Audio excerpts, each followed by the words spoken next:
오늘 하나님 말씀 같이 보겠습니다.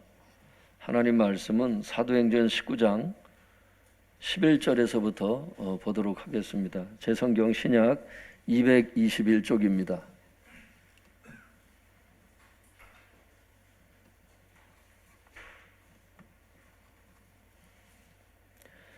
사도행전 19장 11절에서부터 20절 말씀까지 우리 교독하도록 하겠습니다. 제가 한 절, 우리 성도님들이 한 절 교독하겠습니다. 사도행전 19장 11절에서부터 20절입니다. 제가 먼저 읽도록 하겠습니다. 하나님이 바울의 손으로 놀라운 능력을 행하게 하시니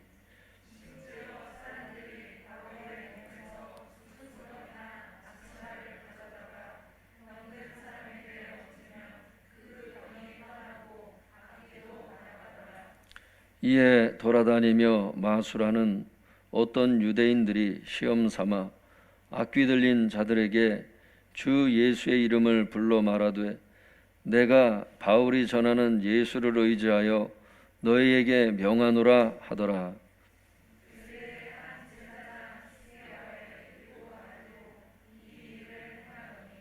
악귀가 대답하여 이르되 내가 예수도 알고 바울도 알거니와 너희는 누구냐 하며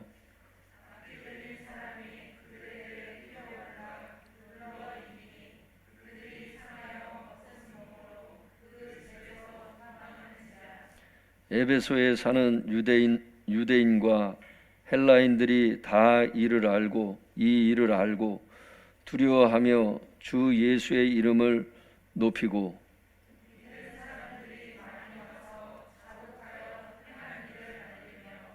또 마술을 행하던 많은 사람이 그 책을 모아 가지고 와서 모든 사람 앞에서 불사르니 그 책값을 계산한즉 은 5만이나 되더라.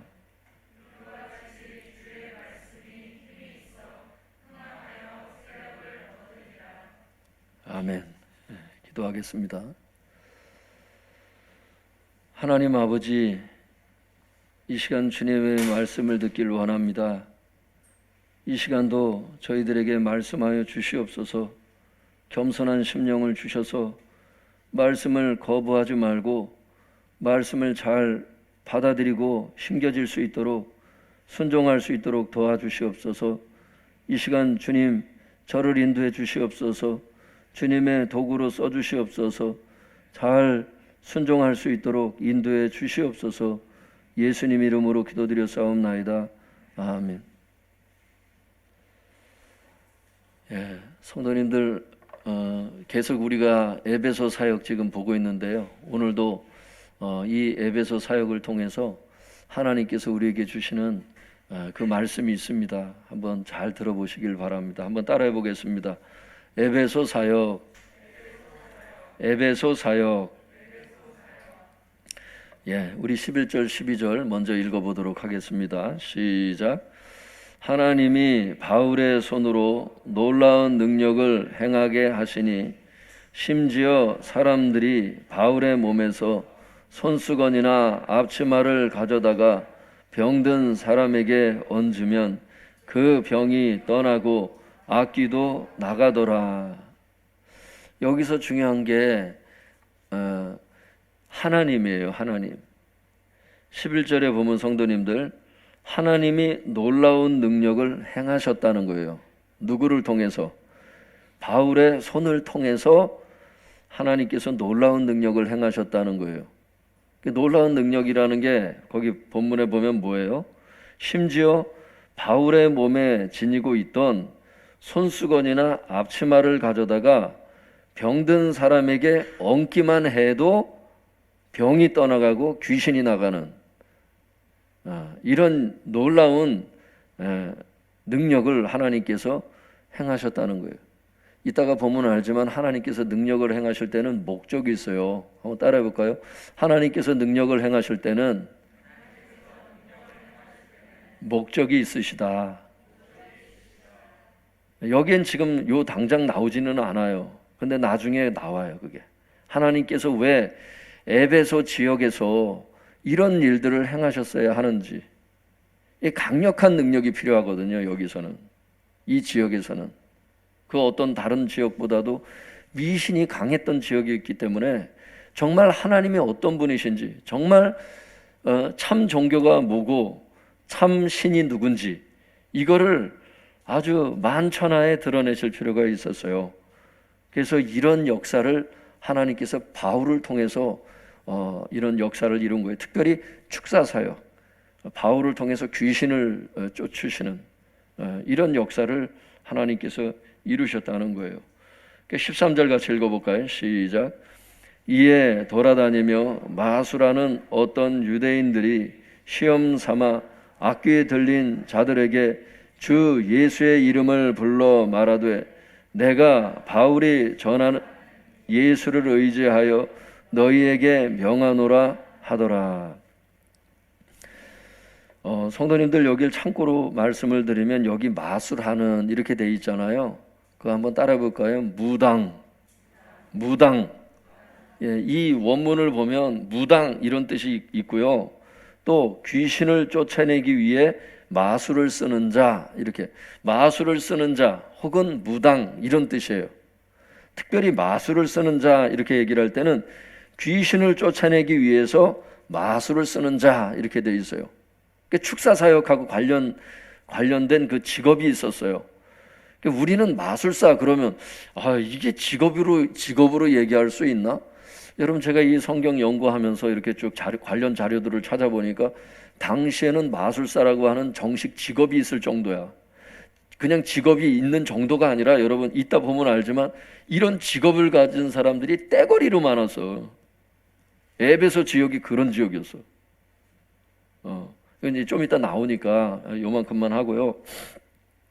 어쨌든 당시 돌아다니면서 그 마술을 하는 사람들이 있었는데 어떤 유대인들이 이제 있었다는 거예요. 그렇게 마술하는 그들이 예수님의 이름을 이용해서 악귀에 들린 자들에게 귀신을 쫓아내고자 시도를 했던 그 장면이 나와요. 그래서 그들이 뭐라고 그러냐면 그 마술사들이 악귀에 들린 그 사람에게 이렇게 말을 하는 거예요. 내가 바울이 전파하는 예수를 의지하여 너희에게 명하노라 하면서 귀신을 쫓는 거예요. 지금 여기 주목할 것은 바울이 전파하는 예수. 그러니까 바울이 축사 사역을 했다는 것을 알 만큼 많이 퍼진 거야. 바울의 사역이 규팅위에서 한 게 아니야. 사도 바울의 이 전도 사역이. 여러분 느껴지세요? 무슨 말씀인지? 할렐루야. 바울이 그렇게 전도를 많이 했기 때문에 마술사들도 바울의 이름을 알 정도였어. 전도할 수 있길 바랍니다. 전도할 수 있길 바라요. 성도님들 이렇게 저 코로나 때문에 막혔다고 해서 이렇게 하지 마시고 마스크 이렇게 한 장짜리 가지고 이렇게 전도하는 분들도 있더라고요. 마스크 전도도 하시고 또 유튜브 전도도 하세요. 여러분 핸드폰이 있어요. 니네 교회 어떤 교회니? 얘기할 필요가 없어. 유튜브에 그냥 설교를 그냥 아예 틀어주면 돼. 할렐루야. 조금만 머리를 쓰시고 조금만 지혜롭게 우리가 한다면 요즘에는 방송이 다 나가기 때문에 어떤 교회인지 말하면 뭐라겠어. 설교 한 편 들어보면 그 교회에 대해서 그냥 알게 되는 걸. 여러분 지혜롭게 그렇게 전도하시기를 부탁을 드립니다. 참고로 말씀을 드리면 왜 이렇게 이 사람이 이 마술사들이 이렇게 했느냐? 당시 마술사들은 악령들을 그 쫓아내기 위해서 주문을 외웠어요. 이따가 보면 책들도 있거든요. 마술사들이 쓰는 책들이 거기 보면 주문이 기록되어 있고 그러는 게 지금도 역사적으로 나와요. 그래서 악령을 쫓아내기 위해서 이 마술사들이 주문을 외웠는데 그냥 외우는 게 아니고 어떤 권위자들의 이름을 그걸 선포를 해요. 이 사람들이 그걸 사용해요. 그런데 바울이 예수 그리스도의 이름으로 귀신을 쫓아내는 것을 듣고 보고 그들이 다 아는 거 아니야 지금. 그러니까 자기들도 바울과 같은 그 효험을 보기 위해서 예수님의 이름을 이용한 거지. 그러니까 마술사가 예수님을 믿는 그 신앙이 있었기 때문에 이렇게 예수의 이름으로 그렇게 하는 게 아니고 여기도 보면 알지만 바울이 전파하는 예수를 의지해서 너희에게 명하노라 이렇게 자기가 믿는 예수가 아니고 바울이 전파하는 예수야. 그래서 이 마술사가 예수님을 믿는 믿음이 있어서가 아니고 자기가 신앙하는 그 미신에 근거해서 주문의 하나로 예수님의 이름을 이용한다는 것을 여러분들이 이해할 수 있길 바랍니다. 14절로 16절 같이 읽어보겠습니다. 시작. 유대의 한 제사장 스가와의 7 아들도 이 일을 행하더니 악귀가 대답하여 이르되 내가 예수도 알고 바울도 알거니와 너희는 누구냐 하며 악귀 들린 사람이 그들에게 뛰어올라 눌러 이기니 그들이 상하여 벗은 몸으로 그 집에서 도망하는지라. 여기 스게와라고 하는 사람은 유대인들의 그 제사장이라고 그래요. 그러니까 스게와라고 하는 유대인 제사장이 주인공이 아니에요. 지금 이 14절에서 16절은 성도님들 누가 주인공이에요? 그 제사장 스게와라고 하는 사람의 7명의 아들이 있었다는 거야. 그 7명의 아들이 누구냐? 여기 나와요. 스게와의 그 7 아들도 이 일을 행했다는 거야. 이 일이 뭐야? 마술. 주문으로 귀신 쫓아내는 마술사. 마술사의 일을 했다는 뜻이에요.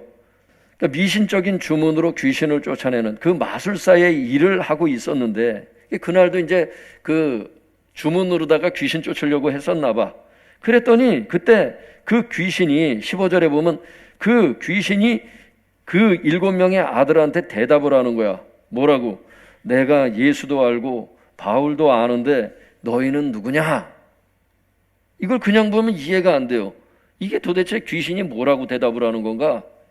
귀신을 쫓았는데 귀신이 나갈 생각을 안 하고 귀신이 그 스게와의 7 아들에게 이렇게 얘기를 하는 거예요. 내가 예수님도 알아. 바울도 알아. 그러니까 지금으로 얘기하면 내가 예수님도 알고 예수님을 믿는 성도도 안다는 거야. 근데 너희들은 누구냐는 거야. 지금 마술사에게 하는 말이에요. 7명의 마술사에게. 그게 무슨 얘기냐면 이게 제가 보니까 이런 뜻이더라고. 너희는 누구냐? 즉 너희들은 이 귀신들에게 권세가 없다는 거야. 그 뜻이에요. 한번 따라 볼까요? 마술사는 귀신에게 권세가 없다. 그렇게 얘기를 하면서 귀신 들린 사람이 그들에게 뛰어올라서 억눌러서 이기는 거예요. 귀신 들린 사람들 보면 여러분 귀신 역사할 때 보면 힘이 엄청 장사야. 막 4명, 5명 때려 막 달라붙어도 막 뿌리치면 막 4, 5명이 막 이기질 못하잖아. 그런 게 있어요. 그러니까 이때도 마찬가지야. 귀신이 난동을 부리게 해가지고 그 귀신 들린 사람이 막 힘이 세진 거야. 그래가지고 막 오히려 그 7명을 막 타고 올라앉았어. 그러니까 어떻게 됐어? 그 스게와의 7 아들이 상처를 입었다 그랬어요. 거기 보면 상처를 입고 벗은 몸으로 그 집에서 도망치는 사건이 발생한 거야. 근데 이게 작은 사건이 아니었어요. 나중에 보면 이 사건이 엄청 큰 사건이어서 그때 당시는.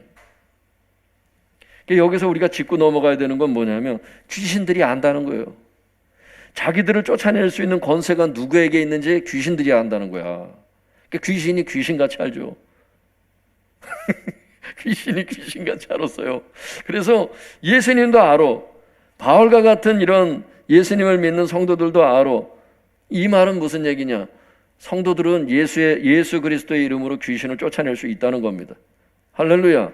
그러니까 귀신도 그걸 알고 두려워하는데 오히려 성도들이 무서워하는 사람이 있어. 내가 귀신을 쫓을 수 있을까? 이렇게. 성경에서 그렇다고 하시잖아. 귀신들도 인정을 하고 귀신을 대적하라, 마귀를 대적하라. 그리하면 그가 너희를 피하리라. 이런 말씀도 성경에 있어요. 그러니까 예수님의 이름으로 선포를 하면 귀신들이 무서워서 떨어져 나간다고. 축사 사역도 할 수 있길 바랍니다. 필요에 따라서 그걸 하셔야 돼. 특별히 신앙생활하면서 자꾸 이렇게 공격들이 있을 수 있어. 내 삶에 이렇게 어떤 어려움들이 이렇게 올 때가 있는데 또 어떤 귀신의 공격이 있을 때가 있어요. 실제로 기도를 방해한다든지 막 기도를 하는데 계속 잡생각이 떠오른다든지 때로는 축사 사역이 필요하죠. 그래서 그냥 이렇게 가만히 계시지 마시고 이렇게 지혜롭게 그것도 대처할 때는 대처를 하셔야 합니다. 할렐루야. 근데 모든 게 다 또 귀신의 역사는 아니에요. 또 어떤 분들은 나쁜 일, 조금 기분 안 좋은 일만 있으면 다 귀신의 역사인 줄 알아. 귀신에게 또 너무 집중을 하고 있어.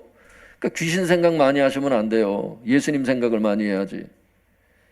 계속 그 귀신 생각만 하면 머리가 아프잖아. 무시하고 살되 성령님께서 이제 이렇게 감동을 주실 때가 있어요. 아, 이건 귀신의 역사다. 혹은 모르면 여쭤보세요. 하나님, 이건 어떻게 기도해야 되냐고. 이 문제는 제가 어떤 방향으로 기도해야 되냐고. 그래서 주님께서 인도해 주시는 방향대로 또 이게 축사 사역도 하고 소원 기도도 올리시고 찬송도 하시고 고백 기도도 하시고 할렐루야, 여러분의 마음에 있는 것들을 쏟아내기도 하시고, 기도의 형태가 많이 있어요. 방언 기도도 있고 부르짖는 기도 있고 묵상 기도 있고, 할렐루야, 제목 기도도 있고 여러 가지가 있어요. 그 기도 때마다 시마다 이제 다 활용을 하셔서 그렇게 기도 생활하세요. 근데 예수님도 알고 바울과 같이 예수님을 믿는 성도들도 귀신들이 아는데 불신자는 모른다는 거예요. 너희들은 누구냐는 거야. 날 보고 지금 쫓아내는 너희들은 누구냐는 거야. 나한테 아무 힘도 없고 권세도 없는 너희들이 누구냐는 거야. 왜냐하면 불신자는 귀신을 쫓아낼 수 있는 권세가 없기 때문에 그들이 인정을 안 해줘. 너희들이 누구냐는 거예요. 그래서 불신자들은 스게와의 7 아들처럼 이 7명의 마술사들처럼 귀신들 앞에서 도망칠 수밖에 없다는 것을 알 수 있기를 바랍니다. 불신자들은 귀신 앞에서 아주 취약한 거예요. 여러분, 중요한 거 있어요. 이 스게와의 7 아들의 이 소동, 이 사건을 통해서 중요한 게 뭐냐면 주문을 외우는 마술사, 무당의 능력, 이런 건 아무 쓸데가 없다는 겁니다. 그걸 지금 이 사건을 통해서 이게 완전히 드러난 거야. 무당은 의미가 없구나. 아까 마술하는 그 단어 자체가 무당을 의미했으니까. 무당의 능력 아무 쓸데없고 또 주문을 외우는 마술사도 아무 쓸모가 없다. 이걸 얘기를 하는 거예요. 즉 바울은 귀신을 쫓아낼 수 있는데 무당은 안 된다는 겁니다. 마술사는 안 된다는 거예요. 그게 이 스게와의 7 아들을 통해서 하나님께서 사람들에게 보여주신 거지. 17절 같이 읽어볼까요? 시작. 에베소에 사는 유대인과 헬라인들이 다 이 일을 알고 두려워하며 주 예수의 이름을 높이고. 성도님들, 여기를 보시면 에베소에 사는 유대인들과 헬라인들이 모두 이렇게 했어요. 지금 에베소 지금 전도하고 있잖아. 근데 에베소에 사는 유대인들과 헬라인들이 다 이 일을 알게 된 거야. 이 일이 뭐야? 스게와의 아들의 스게와의 7 아들, 그 마술사들이 귀신을 쫓아낼 수 없었다는 거. 오히려 예수님과 또 예수님을 믿는 성도들은 귀신에게 권세가 있다는 거. 이거를 다 알게 된 거야. 그래서 어떻게 됐어? 두려워하면이라는 거는 경외심을 갖고, 이런 뜻이에요. 경외심을 갖고 예수님의 이름을 높였다는 겁니다. 누가? 에베소에 사는 유대인들과 헬라인들이 모두 다. 스게와의 7 아들 그 사건이 결코 구석에서 일어난 일이 아니고 이게 그때 당시는 굉장히 유명한 사건이었던 거야. 여러분, 뿐만 아니야. 18절에 보면 여러분 한번 같이 읽어볼까요? 시작. 믿은 사람들이 많이 와서 자복하여 행한 일을 알리며. 여기 행한 일이라고 하는 이 단어가 프락세이스라고 하는 단어거든요. 이 프락세이스라고 하는 이 헬라어 단어가 무슨 뜻이냐면 한번 따라해 볼까요? 마법 주문, 마법 행위, 마법 주문, 이런 뜻이에요. 이 단어 자체가 주석을 찾아보면. 여러분, 무슨 얘기예요? 믿은 사람들이 많이 와서, 그러니까 에베소 교회의 성도들을 얘기를 하는 거야. 예수님을 믿은 그 성도들이 많이 와서 자복했다는 거야. 자복이 뭐야? 자백이란 뜻이에요. 자백을 했다는 거야. 뭐라고? 자기들이 행한 일을 알리며. 그러니까 공중 앞에서 사람들에게 자기가 행한 일을 자백한 거야. 행한 일이 뭔데? 마법의 일들을, 마법의 주문을 사용했던 것들을. 야, 이게 뭔 소리야? 여러분 18절이 얘기하는 것은 당시 에베소에 많은 성도님들이 마술에 참여했는데 그러한 자기의 그 죄를 회중 앞에 나와서 자백했다는 뜻이에요. 뭐예요? 회개했다는 뜻이야. 교회를 다니면서도 마술에 심취했던 성도들이 많이 있었던 거야. 여러분 마술이 죄인가요? 갈라디아서 5장 20절에 보면은 주술이라는 게 나오지. 거기 육체의 일 16가지가 나오는데 그 중에 하나가 주술이 나오는데 이게 원문을 보면 따라볼까요? 마술, 마법, 그거 하지 말라 그래서. 그런 거 하지 말라 그랬다고. 그런데 자기가 교회를 다니면서도 이 마술에 관여된 참여한 거야. 그 성도들이 그냥. 지금으로 얘기하면 무당 쫓아다니는 성도들하고 똑같은 거죠 뭐. 여러분 요즘에도 기독교인들이 무당을 찾아가서 그 점괘를 굉장히 많이 본답니다.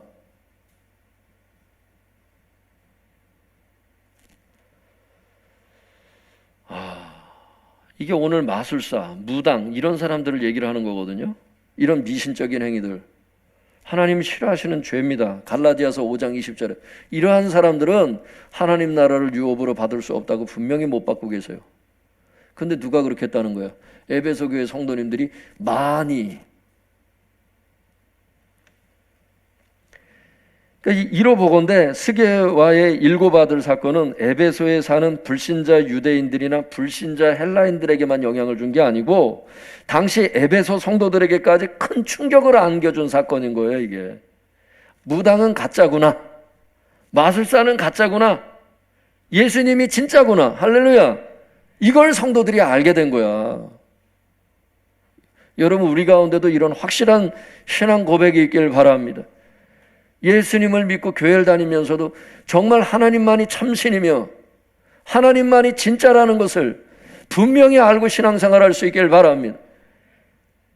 많은 사람들이 이런 걸 모르는 거예요. 에베소 교회 성도님들처럼 이런 분들이 많이 있는 거예요. 우리 교회 성도님들은 그런 분들은 안 계시겠지만 전반적으로는 그런 분들이 무당을 찾아가는 성도들이 그렇게 그 주 고객이 성도들이 그렇게 많대. 저는 제가 얘기 듣고 얘기를 하는 거예요. 이거 지금 제 추측으로 얘기를 하는 게 아니에요. 하나님을 믿으면서도 무당을 쫓아다닌다니까. 어디 물을 데가 없어서 무당에게 묻냐고. 하나님이 대답을 못하셔서 무당을 찾아가냐고. 사랑하는 성도 여러분, 예수님을 믿는다고 하면서도 은밀히 행해오는 죄악들이 있을 수 있어요. 즉 그리스도인이 된 이후에도 과거의 죄된 생활을 벗어버리지 못했을 수 있습니다. 그러나 하나님께서는 성도들에게 죄를 회개할 수 있는 계기를 주시죠. 그래서 믿음의 그 성장을 주시고 죄를 끊도록 하나님께서 에베소 교회 성도님들처럼 그렇게 어떤 계기를 주시는 거예요. 불신자들에게만 전도의 기회를 주시는 게 아니고 성도들에게도 죄를 끊고 성화될 수 있는 성화의 계기를 두시기 위해서 오늘 이 능력을 행한 거예요. 이 에베소 지역에. 이따가 또 나오니까요. 그만큼 하고. 그러므로 에베소의 그 성도들처럼 은밀한 죄가 있다면 하나님께서 죄를 깨닫게 하실 때 회개하고 돌이킬 수 있기를 바랍니다.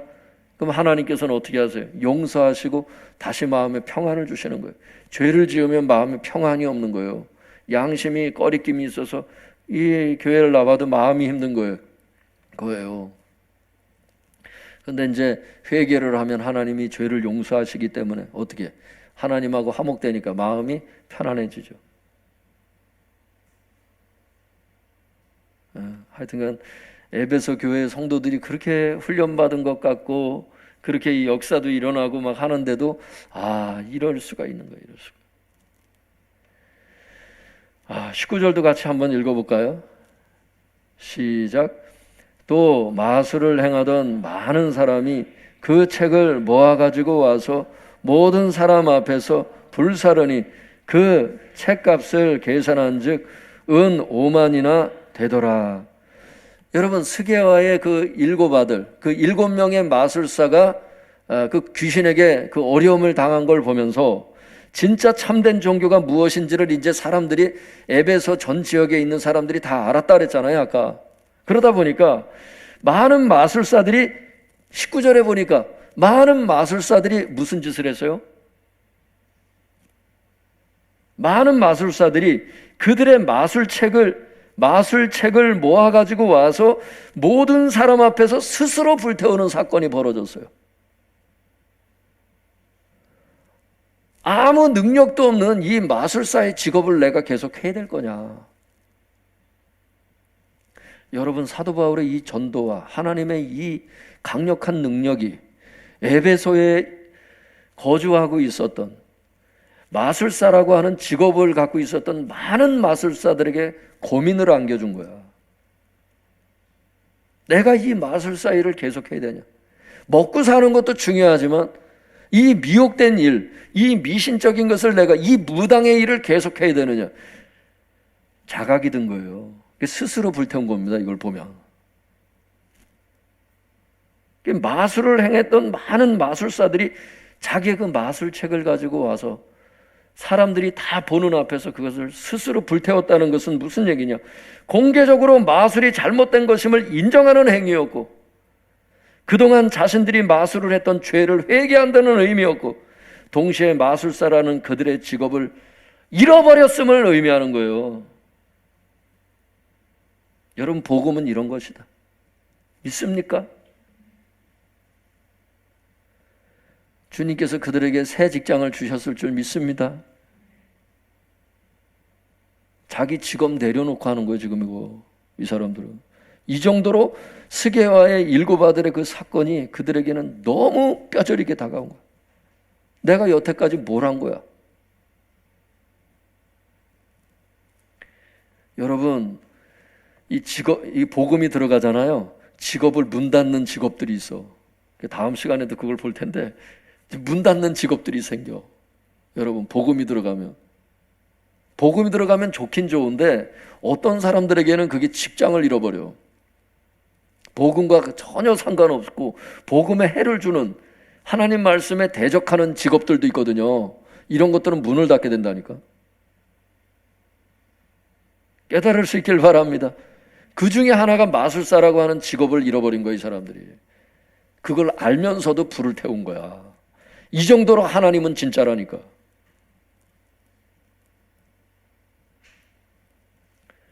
직장을 잡을 때도 성경 내에서의 직장을 잡을 수 있길 바랍니다. 다른 사람을 미혹시키는 이 무당이라고 하는 직업을 그 사람들은 그날 내려놓은 겁니다. 그걸 버린 거예요. 근데 성도님들 거기를 보시면 그 마술책을 불태운 양이 얼마인지 그게 나와요. 그 마술책 값을, 그 불태운 마술책의 그 값을 계산하니까 은 5만이었더라 이렇게 얘기를 하고 있어요, 성도님들. 은 5만이라고 얘기를 하니까 감이 안 와요, 이게 어느 정도 금액인지를. 그 불태운 책값을 알면 책이 어느 정도로 많았는지를 느낌이 오겠죠. 그 제가 계산을 잠깐 해드릴게요.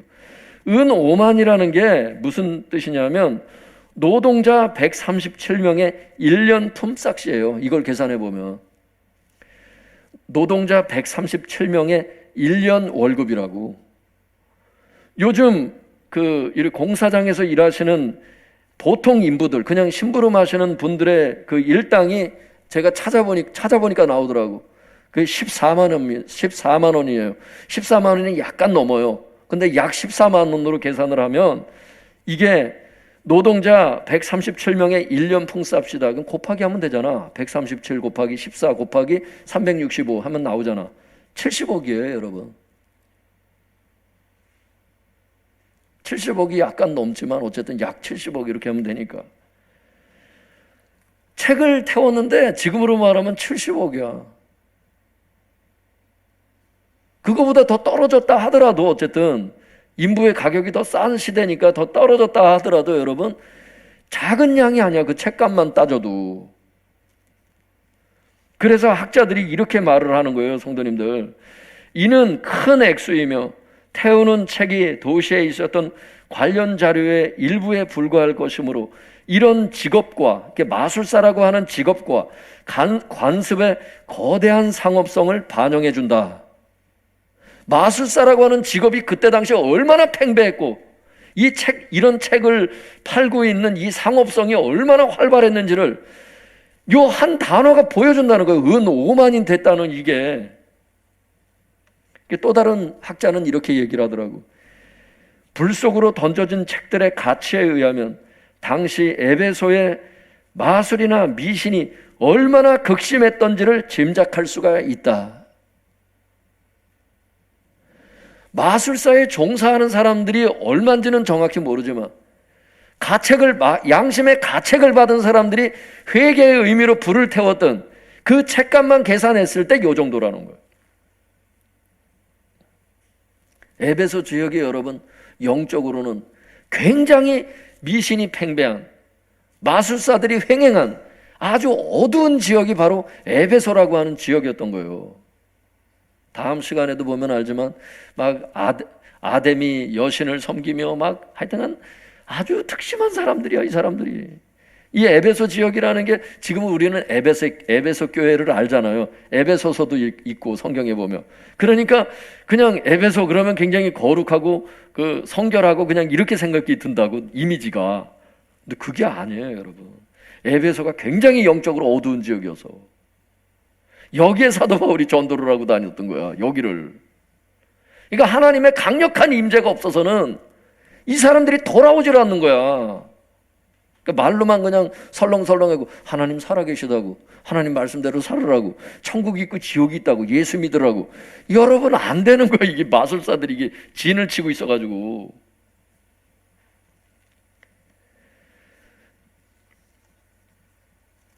여러분 에베소가 이런 지역이었던 것을 말씀을 통해서 여러분 이해할 수 있길 바랍니다. 20절 같이 읽어볼까요? 20절 시작. 이와 같이 주의 말씀이 힘이 있어 흥왕하여 세력을 얻으니라. 20절을 원문으로 제가 읽어드릴게요, 성도님들. 왜냐하면 지금 20절을 읽어보고도 여러분 이게 무슨 뜻인지 이해가 되세요 지금? 그러니까 이제 그 원문으로 제가 자꾸 읽어드리는 거예요, 그게. 뭘 자랑하려고 말씀드리는 게 아니고. 원문으로 다시 한번 읽어드릴게요. 이와 같이 주의 권능을 통하여 말씀이 흥왕하여 말씀이 널리 퍼졌다, 그 뜻이에요. 다시 읽어드릴게요. 이와 같이 주의 권능을 통하여, 주님의 권능이 임해서 말씀이 흥왕하여 말씀이 널리 퍼지게 됐다고. 주님께서 권능을 베푸신 목적이 여기 나와요. 왜? 주님의 권능을 통하여 말씀이 흥왕하여 널리 퍼졌다고 말씀하시잖아요. 뭐 때문에? 주의 권능 때문에 말씀이 퍼졌다는 얘기야. 권능이 임하지 않았으면 어렵다는 얘기지. 에베소 지역은 어렵다는 거야. 그러니까 하나님께서 에베소 지역에 놀라운 권능을 그렇게 행했던 이유가 뭐냐? 사도 바울이 가지고 있던 손수건만 가지고 가서 병든 사람에게 얹으면 어떤 그 질병으로 누웠든지 간에 하여튼간 질병이 나가버리고 거기에 귀신이 있었다면 귀신이 나가는 막 이런 역사를 이루고, 사도 바울이 또 축사 사역하는 거를 사람들이 봤고, 할렐루야. 그러니까 하나님께서는 그런 놀라운 권능을, 그렇게 영적으로 미신이 횡행한 이 에베소에 이런 놀라운 권능을 행함으로 어떻게? 말씀이 흥왕하여 말씀이 널리 퍼지게 해서 영혼들을 구원시키려고 했던 거예요. 또 에베소 성도들에 대해서는 예수님은 영접했지만 죄를 끊질 않잖아. 그러니까 성화의 계기를 두신 거죠. 영혼을 구원한다고 그럴 때 불신자를 전도한다는 의미도 있지만 영혼의 구원이라는 게 그 성화의 삶으로 또 이끌어주시는 또 그런 부분까지도 포괄적이라고 보여집니다. 여기에서 말씀은. 사랑하는 성도 여러분, 하나님께서는 바울 한 사람을 통해서 마술에 깊이 빠져 있었던 에베소 사람들을 구원하셨습니다. 이것을 위해서 하나님은 권능을 행하셨고 하나님만이 참신이심을 만천하에 드러내셨습니다. 바라기는 우리는 이미 참된 진리의 길을 걸어가고 있는 사람들로서 미혹되지 마시고 끝까지 참된 진리의 길을 잘 걸어가시기를 바랍니다. 할렐루야. 여러분, 이미 우리는 진리가 뭔지를 찾은 사람들이야. 아, 불교는 뭐라 그럴까? 무당은 뭐라 그럴까? 자꾸 그런 사람들을 찾음으로써 다시 돌아서 다시 참신을 찾을 필요가 없습니다, 여러분. 특별히 여러분, 모태신앙이 있는 사람들이 있어. 어머니 뱃속에서부터 예수님을 믿었던 이 사람들은 다른 종교를 자기가 믿어보지 않았고 자기가 경험해보지 않았다면서 다른 종교를 자꾸 기웃기웃거릴 수가 있어. TV를 보면서도 막 불교 방송을 구경하고 막 무당이 나오는 걸 보고 막 이럴 수 있다니까. 그게 아니라는 거예요. 이미 참신을 찾았으니까, 참된 종교를 이미 찾았으니까 다시는 길을 잃지 말고 방황하지 말자. 할렐루야. 이거를 저는 말씀드리고 싶은 거예요.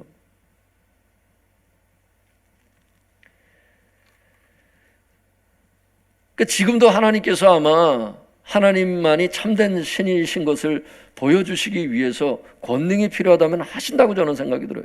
저희 교회도 그래서 때때로 그런 어떤 능력이 필요할 때는 나타내시더라고, 하나님이. 할렐루야. 근데 항상 그렇게 하느냐? 항상 그렇게 하시느냐? 항상 그렇지 않아요. 왜? 권능이 필요 없어도 신앙생활 하는 데는 지장이 없기 때문에. 근데 때때로 권능이 필요할 때가 있어요. 하나님이 능력이 필요할 때가 있다고. 구할 수 있길 바랍니다.